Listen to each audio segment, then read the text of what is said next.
What's up, guys? Iron Book Reviews here. Finally finishing the last fourth part, I believe, of my iRobot review. Finally finished the book. Overall thoughts of the iRobot book. Pretty good. And I already wrote down my notes for my overall thoughts here. And then I'll go through my notes as we go along. So I gave the first iRobot book a 3.75. All in all, a pretty good book. Not great, not amazing, but definitely not average either. It was pretty good. Like I said, overall thoughts. Surprisingly comedic. Weird grammar due to it being an older book.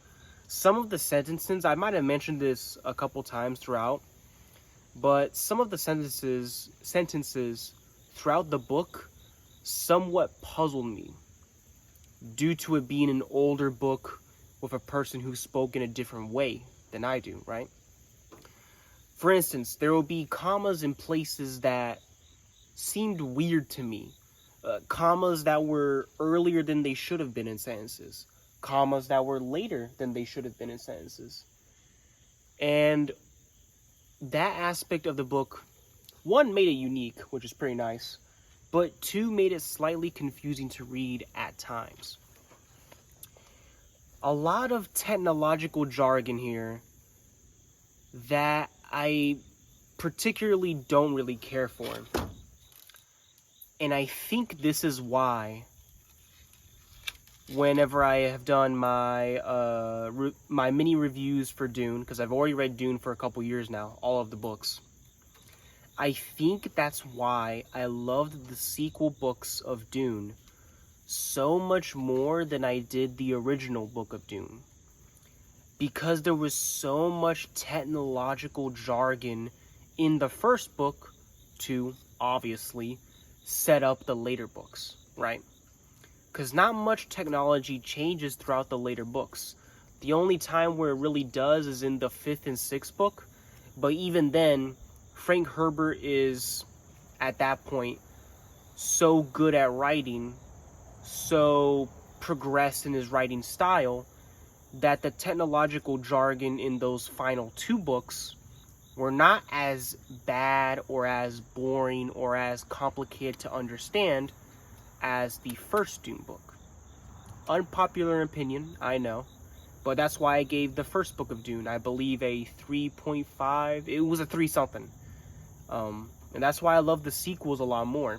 Heck, I even think, and this will ruffle some feathers here, that Heretics of Dune was a better written book than the first book of Dune, even though Heretics of Dune was way more boring than the first book of Dune. All of that to say is, iRobot's technological jargon throughout a lot of the chapters bored me slightly and made me kind of confused in sort of ways. Is it because I'm a dumbass? Who knows? That might very well be the case. But hey, if I don't understand it, then I'm not going to get it, right? So, anyways, that is why it is a 3.75. Here's another thing. Very interesting scenarios. I think my favorite scenarios were obviously Powell and Donovan. All of the situations that they were tasked with, they were in, was one, very hilarious, and two, just, it made me more invested in the story seeing those two characters, people who are high up the food chain, but who aren't completely out of the food chain either, having their views about it throughout the story was very nice and made the book way more enjoyable for me. And overall, this might be another controversial take, but I think the overall vibe of this book, the movie has as well. The movie iRobot, it has kind of the same vibe as the book. And I think they really did a good job at creating the same sort of vibe that the book had. A lot of people are going to disagree with that. I just felt the same type of vibe that I did with the movie. Maybe it was because I watched the movie first, and so whenever I was reading the book, I felt the same sort of, like I said, vibe. I felt the same sort of intrigue as I did with the movie. That might have played a part into how much I enjoyed or not enjoyed this book. Who knows? Anyways, we'll go through the last 3 chapters. It's going to take a little bit, but I'll kind of go through, what do you call it? I kind of go through pretty fast. So, first story. A company, I believe this is the one, right? Yes. First story. A rivaling company in terms of robotics came to US Robotics, which is where Dr. Calvin is, to basically ask them to fix a problem that they had. The problem being their advanced brain, their advanced machine, basically malfunctioned after having the task of creating a ship that could do interstellar travel. It malfunctioned and shit itself. And so now they are giving the same predicament to US Robotics to see if they can figure out what the problem was. And this is where pretty cool little callback. Donovan and Powell are the first ones to go on the ship that the US Robotics brain had created to go through interstellar travel.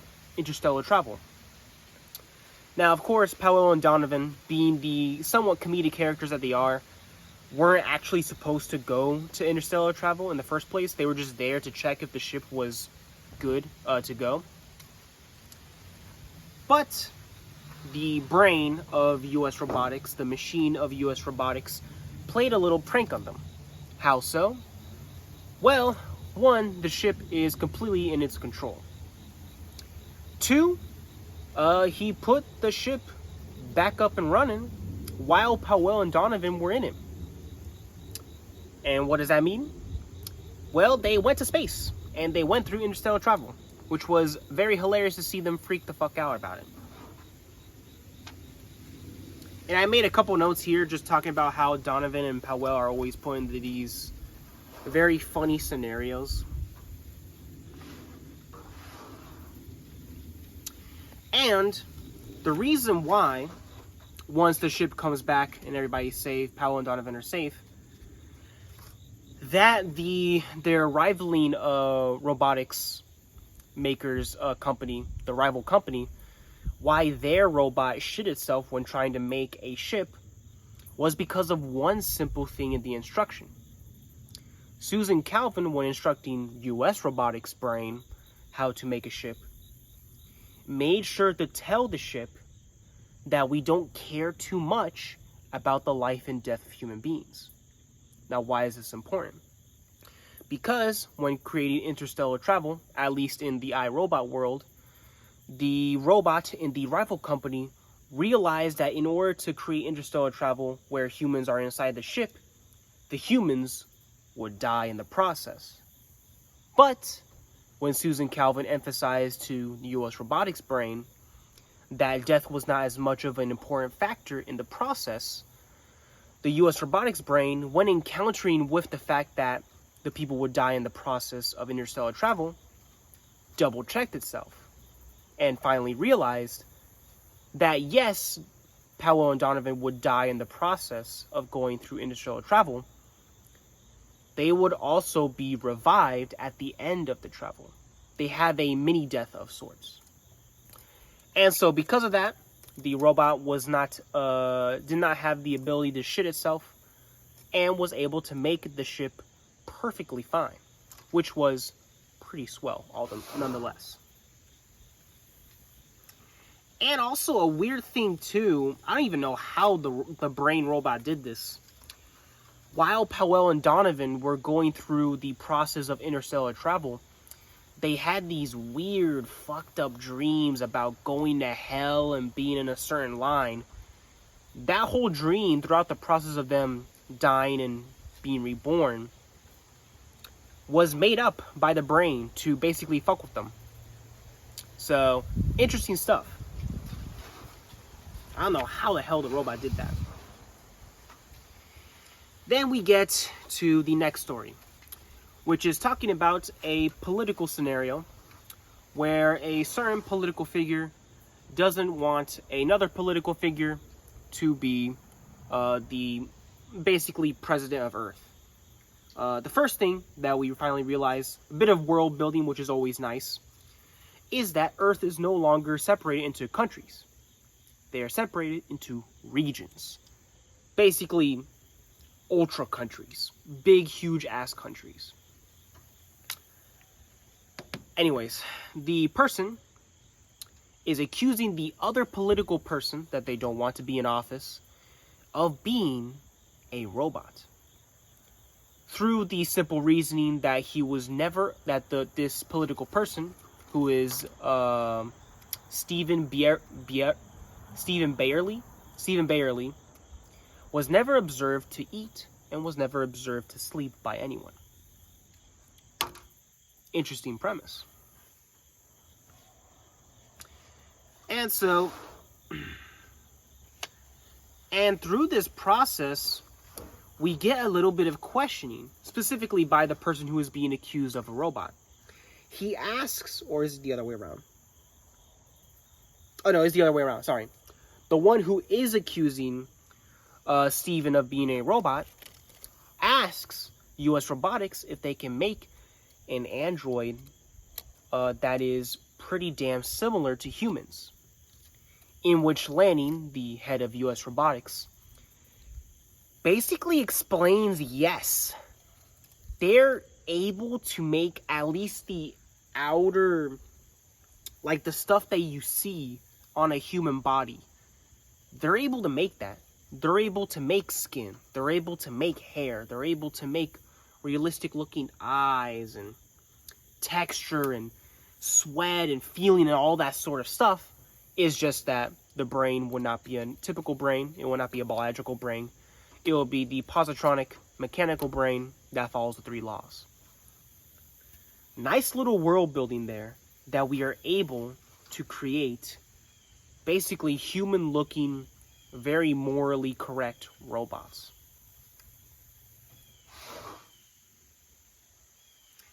We get another scene where Steven, the one who is being accused of a robot, is being searched. His house is being searched by a police. Pretty realistic scene, police being shitty, as is most police in my opinion, but hey, neither here or there. Who takes a picture of him in secret with an X-ray camera of sorts, and finds out that Steven has some sort of protective device that protects him from being searched via X-ray. Which his political opponent, I think his name is Francis Quinn, basically says, "Oh, so you are a robot." In which Steven says, "No, I'm just protecting my rights."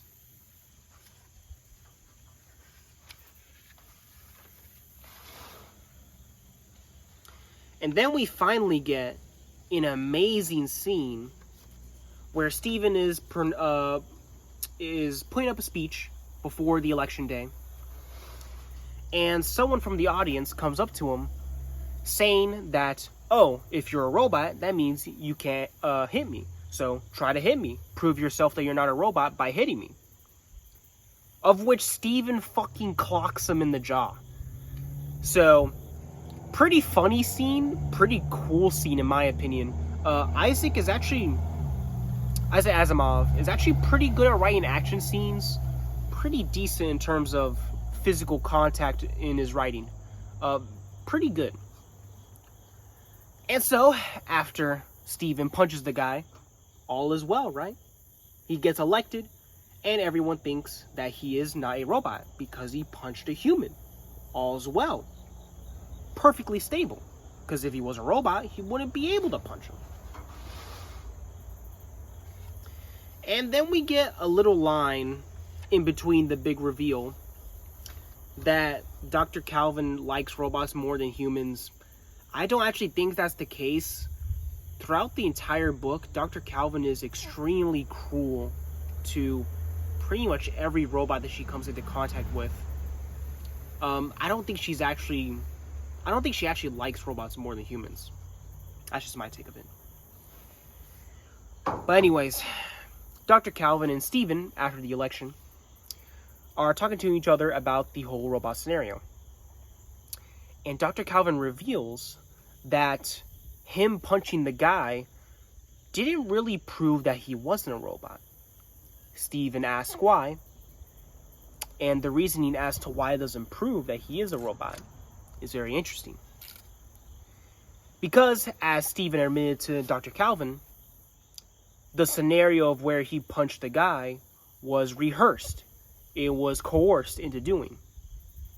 And so Dr. Calvin retorts that a robot can punch another robot. They just can't punch another human.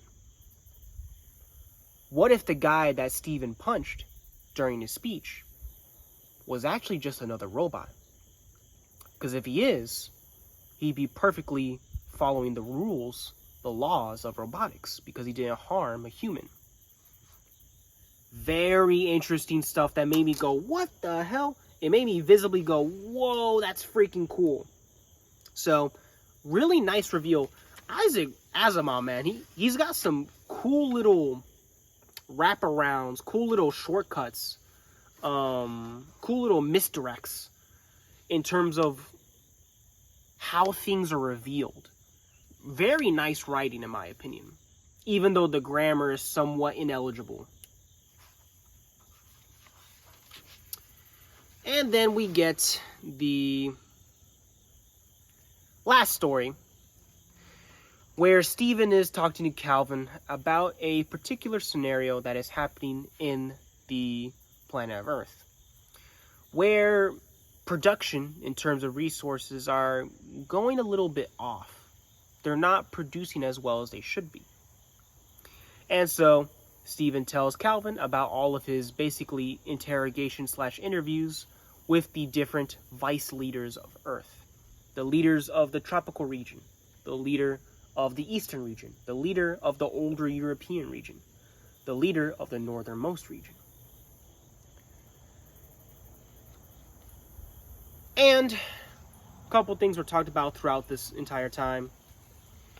Robots basically solving paradise, basically making so that humans don't have to worry about pretty much anything in terms of the physical sense.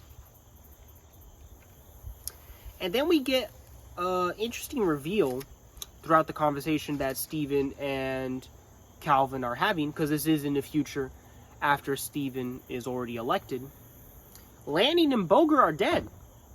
They're dead. Crazy shit. Not that important, seemingly, though. And then, throughout each of the little stories that Steven is telling Calvin about each of his interviews with every single leader, his theory is that someone is giving the machines who are making all these decisions based on the production, and the production is somehow lower, someone, he thinks, is giving the machines false info, and that's why the numbers are off in terms of production. Interesting idea. But Calvin retorts that it's basically impossible because the robots would realize that they're giving false information, and then they would tweak their instruction accordingly to that.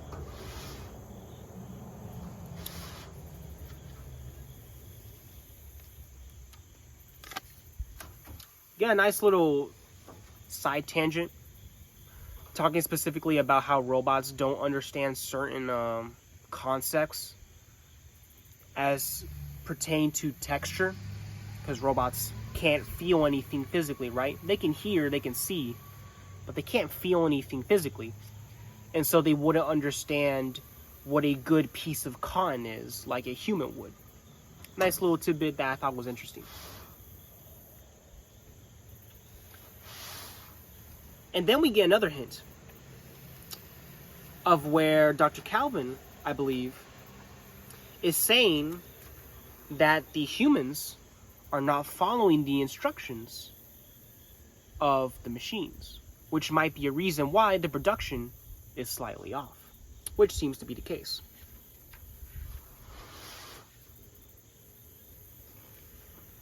And then Stephen basically freaks out about this notion that people aren't following the machine's orders. And so because of this, talks to Calvin about wanting to basically take away the rights of this certain group of people that aren't listening to the machines. In which Calvin says, don't do that. That makes no sense, because the machines are actually already solving the problem. How so? The machines are the reason why the production of certain resources on Earth are running low. Why are they doing this? Mostly so that the people in power in these specific areas of study, the ones, and these people in power are part of the group that don't want machines to thrive, so that they get fired.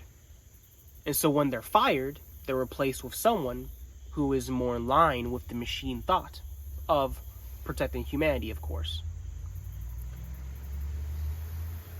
All of this is to make sure that the humans still believe in the machines still stick around, and since the machines still stick around, they're able to take care of humanity.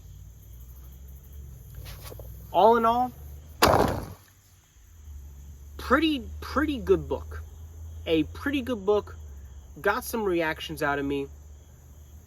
Made me think a good bit. Nice little twists and turns in terms of reveals. All in all, a really good book. And I'm very much looking forward to reading the sequel. I believe The Naked Sun. So, we'll see how the sequels are. Anyways, guys, thank you guys for watching. Thank you guys for listening. And I have finished my iRobot review. Now I'm going to be reviewing a new book that I just got yesterday. The Lions of Al-Rassan. A bit of a different twist. No longer sci-fi. Technically, it's fantasy.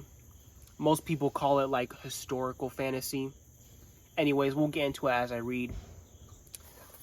Thank you guys for watching. Please comment, please subscribe, and I will see you guys next time.